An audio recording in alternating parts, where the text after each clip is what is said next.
Hello everyone, this is Dr. Priya Gaikwad. I'm a practicing psychiatrist at Mind Care Clinic, Nigdi, Pune.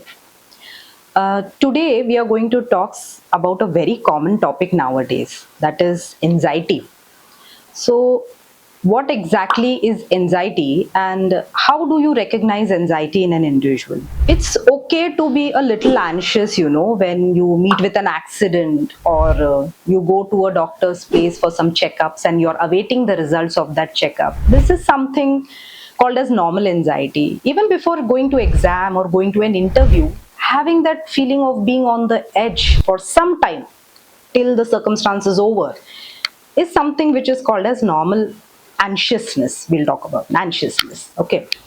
What exactly is anxiety and how is it different from this normal anxiousness? Let's talk about that. The feeling of constantly being on the edge, constantly feeling that what is about to happen in the next second, like even getting anxious on a particular phone call from work, or getting anxious just while going to sleep, nothing is there, no thoughts, no worries, but still always being on the edge. Suddenly when the doorbell rings, you start feeling palpitations and that sweating and tremors. Now who is there at this hour? Without any reason or without any anticipation of any problem, you start feeling that anxiousness. This is something which is called as generalized anxiety. That is what we are talking about today. So these are signs of generalized anxiety disorder: constantly being on the edge, constantly being nervous, constantly repeatedly worrying about things in day-to-day life which should not be worrisome at all. This is known as generalized anxiety. So how to deal with it? You know that someone in your family or someone close to you is having these problems. They are constantly struggling with anxiety. How to approach them or how to make them comfortable with these issues and try to seek help for them? So the basic thing that you need to first do in such cases is educate yourself. Okay, what exactly is anxiety? We just talked about it. So educate yourself what exactly is anxiety. Then the next task or the difficult task is approaching people who are having anxiety. See, they are constantly on the edge. You directly going and asking them, are you anxiety? Suffering from anxiety is going to create more anxiety. So how to approach them? So the next thing is try to be very calm and composed when you are dealing with people with anxiety. Create an environment which is safe for them, where they can openly communicate with you about their problems. Ensure them that you are there to help them understand their issues and even seek help if needed from a mental health professional. Question them why it is happening, since when it is happening, how you can help them to deal with it, and come out of this very safely.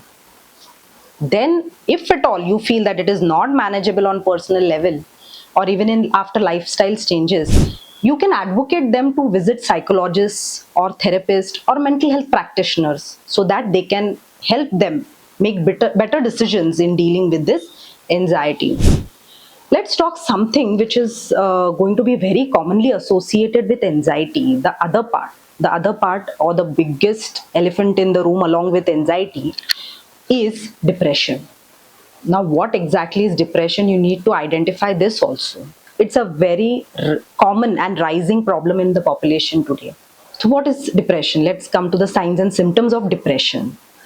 Depression is constantly having a feeling of being low, not feeling very happy on occasions which are supposed to be very joyous, like getting a promotion, having a child. Even these situations which in normal people are happy, we find it difficult to find that emotion of being happy.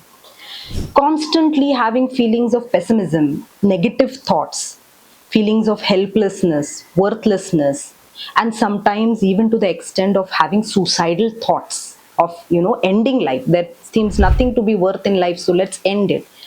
These are signs and symptoms of depression. It is very commonly associated with anxiety or follows anxiety, and it is an emerging problem in today's young population. That is why it deserves mention and it deserves attention as equal as anxiety.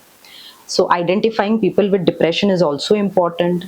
Making them feel safe where they can communicate, that is also important. And similarly, seeking mental health professional help at appropriate time is the best advantage that people have with depression.